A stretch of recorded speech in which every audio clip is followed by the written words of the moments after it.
नमस्कार, SBT news में आपका स्वागत है। पेश है 17 सितंबर शनिवार दोपहर 3:15 बजे राजस्थान की 15 बड़ी खबरें।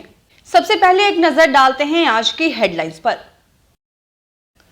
क्रूड ऑयल पर विंडफॉल टैक्स घटाया, डीजल विमान ईंधन के दाम घटे। राजस्थान में बढ़ेगी इंदिरा रसोई की संख्या। राजस्थान में 1000 योगा टीचर्स को मिलेगी नौकरी। जयपुर में शुरू होगी कचरा कलेक्शन की नई व्यवस्था। गायों को दफनाने का जिम्मा अब ग्राम पंचायतों का। और अब खबरें विस्तार से सुनिए। केंद्र सरकार ने इंटरनेशनल मार्केट में क्रूड ऑयल की कीमतों में गिरावट के बाद देश में उत्पादित कच्चे तेल पर विंडफॉल टैक्स अप्रत्याशित लाभ कर को घटा दिया है। साथ ही डीजल और विमान ईंधन एटीएफ के निर्यात पर लगने वाला शुल्क भी कम किया गया है। सरकार ने 5वें पखवाड़े की समीक्षा में घरेलू स्तर पर उत्पादित कच्चे तेल पर विंडफॉल टैक्स 13,300 रुपए प्रति टन से घटाकर 10,500 रुपए प्रति टन कर दिया है। वहीं डीजल के निर्यात पर शुल्क 13 रुपए 50 पैसे से कम कर 10 रुपए प्रति लीटर कर दिया गया है।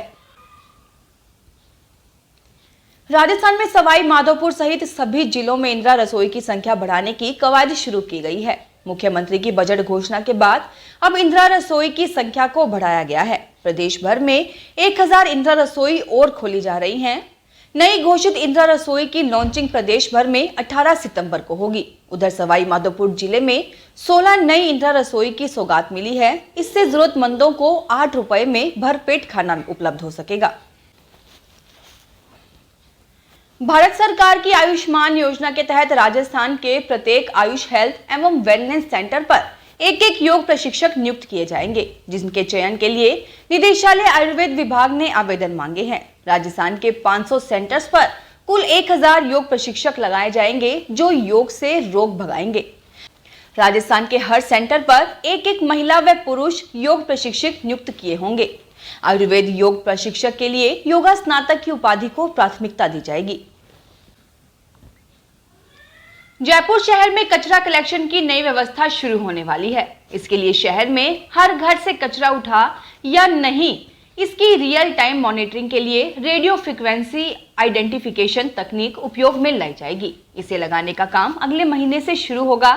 फिलहाल इसे जयपुर नगर निगम ग्रेटर के मालवीय नगर और मुरलीपुरा जोन एरिया में शुरू किया जाएगा। जयपुर नगर निगम ग्रेटर कमिश्नर ने इस संबंध में आदेश जारी किए हैं।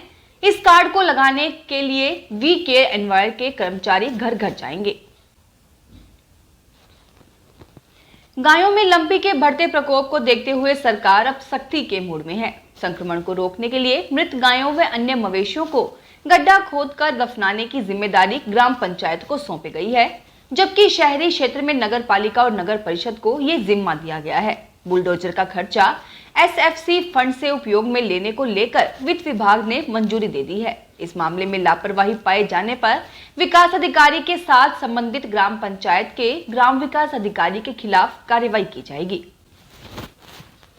कर्मचारी चयन बोर्ड ने प्रदेश में 5546 पदों पर शारीरिक शिक्षक की भर्ती परीक्षा के एडमिट कार्ड जारी कर दिए हैं। परीक्षा 2 पारियों में होगी।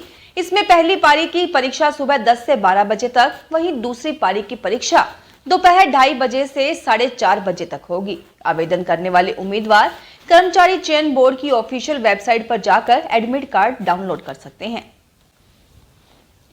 जोधपुर जिले के एक निजी स्कूल में होमवर्क पूरा न करने की मामूली बात पर टीचर ने 9वीं कक्षा के स्टूडेंट को बुरी तरह से पीट दिया। बच्चे को सिर में अंदरूनी चोट आई, जिस कारण उसे अस्पताल में भर्ती कराना पड़ा। मामला जिले के बोरुंदा कस्बे का है। बेलदारों का मोहल्ला न्यू कॉलोनी में रहने वाले कालाराम ओड ने इस संबंध में पुलिस को doctor Radhakrishnan senior secondary school के साइंस टीचर रामकरण के खिलाफ लिखित शिकायत दी है। इसमें उन्होंने आरोपी टीचर पर पुत्र आकाश के साथ बुरी तरह पिटाई करने का आरोप लगाया है। आकाश जोधपुर के श्री राम अस्पताल में भर्ती है। पिटाई के कारण कान के पास अंदरूनी हिस्से में सूजन के कारण उसे एडमिट किया गया है। आज की फटाफट लाइफस्टाइल में जहां हर चीज रेडीमेड और इंस्टेंट हो गई है, वहीं श्राद्ध भी इससे अछूता नहीं रहा है। अब बीकानेर में श्राद्ध पक्ष में ब्राह्मण भोजन के लिए रेडीमेड थाली भी बाजार में उपलब्ध करवाई जा रही है। घरों में भोजन तैयार करने, बाजार से मिठाइयां खरीदने में लगने वाला समय व श्रम को देखते हुए इन रेडीमेड थालियों की तरफ लोगों का रुझान बढ़ा है। थाली के लिए लोग एडवांस बुकिंग करवा रहे हैं। इस थाली में 7 पूड़ी, 2 मिठाइयों के 4 नग, 250 ग्राम सब्जी, 200 ग्राम दही, 2 नग नमकीन, कचौरी व समोसा शामिल हैं।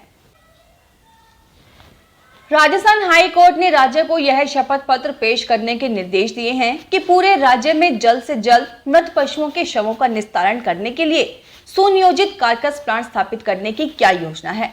न्यायाधीश संदीप मेहता तथा न्यायाधीश फरजंद अली की खंडपीठ में याचिकाकर्ता रामकिशोर सैनी की ओर से दायर अवमानना याचिका की सुनवाई के दौरान स्वायत्त शासन विभाग के सचिव डॉक्टर जोगाराम वीडियो कॉन्फ्रेंसिंग के माध्यम से उपस्थित हुए। अगली सुनवाई 20 सितंबर को होगी। बीकानेर शहर में लगे 3,500 से अधिक लोहे के खंभों से करंट का खतरा अब कम होगा। बिजली कंपनी ने प्रथम चरण में शहर में लगे लोहे के 1200 बिजली पोल को विशेष पाइप से कवर कराने का निर्णय किया है। इसके बाद शेष रहे खंभों पर दूसरे चरण में पाइप से कवर कराने का कार्य कराया जाएगा। BKESL के COO जयंत राय चौधरी ने बताया कि शहर में लोहे के करीब 3500 पोल हैं। इन पर अगले साल मार्च तक पाइप लगा दी जाएगी। केंद्रीय जल शक्ति मंत्री गजेंद्र सिंह शेखावत ने जोधपुर जिले में कई शोक सभाओं में भाग लिया।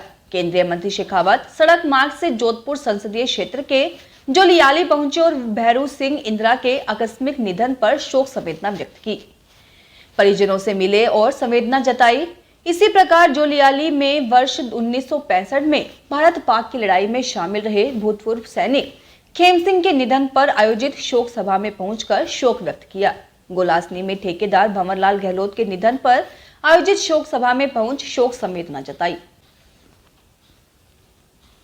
लंपी का प्रकोप सबसे ज्यादा बीकानेर में है। सरकारी आंकड़ों में संभाग के 4 जिलों में 15,000 गायों की मौत हो चुकी है।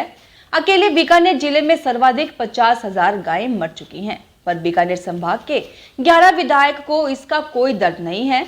यही कारण है कि 19 सितंबर से शुरू होने जा रहे विधानसभा सत्र में किसी भी विधायक ने लंपी से जुड़ा प्रश्न नहीं पूछा। विधायकों के जो 12 प्रश्न सूची में शामिल हुए हैं, उनमें एक भी गायों की मौत से जुड़ा नहीं है। जोधपुर विकास प्राधिकरण के आयुक्त अवधेश मीणा की अध्यक्षता में कार्यकारी समिति की बैठक संपन्न हुई। बैठक में कई निर्णय लिए गए। बैठक में राजस्व ग्राम बिसलपुर के कब्रिस्तान एवं शमशान प्रयोजनार्थ हेतु भूमि आरक्षण, राजस्व ग्राम भक्तासनी में उप स्वास्थ्य केंद्र प्रयोजनार्थ भूमि आवंटन, राजस्व ग्राम सागासनी में उप स्वास्थ्य केंद्र प्रयोजनार्थ भूमि आवंटन, राजस्व ग्राम उचियारडा में पशु चिकित्सा उपकेंद्र प्रयोजनार्थ भूमि आवंटन पर चर्चा करते हुए आवश्यक निर्णय किए गए। राजस्थान के मेडिकल कॉलेज में टीचर्स के तौर पर सेवा दे रहे डेंटिस्ट डॉक्टर्स की सेवानिवृत्त उम्र को 60 से बढ़ाकर 65 वर्ष करने का आदेश राजस्थान हाई कोर्ट ने दिया है। बीकानेर के SP मेडिकल कॉलेज में जनरल डेंटिस्ट्री के प्रोफेसर एवं विभागाध्यक्ष डॉक्टर रंजन माथुर की याचिका पर संदीप मेहता और कुलदीप माथुर की अदालत ने यह फैसला सुनाया है। अब तक डेंटिस्ट डॉक्टर की सेवानिवृत्त आयु 60 वर्ष थी। इस लिहाज से डॉक्टर माथुर 30 सितंबर को रिटायर होने वाले थे। भारतीय रेलवे पर चलाए जा रहे मेगा सेफ्टी ड्राइव के तहत मंडल रेल प्रबंधक गीतिका पांडे ने वरिष्ठ अधिकारियों के साथ जोधपुर पाली मारवाड़ और राजकीयवास रेलखंड का निरीक्षण किया। DRM ने वृहद सेफ्टी ड्राइव के तहत जोधपुर पाली मारवाड़ राजकीयवास रेलखंड का विंडो ड्रेलिंग निरीक्षण करते हुए रास्तों के स्टेशनों पर करवाए जा रहे विकास कार्यों का भी जायजा लिया। फिलहाल इस बुलेटिन में इतना ही। फिर हाजिर होंगे और बड़ी खबरों के साथ। अगर आप भी अपने आसपास की छोटी बड़ी और महत्वपूर्ण खबरों से अपडेट रहना चाहते हैं तो सब्सक्राइब कीजिए हमारे चैनल SPT न्यूज को और प्रेस कीजिए बेल आइकन पर।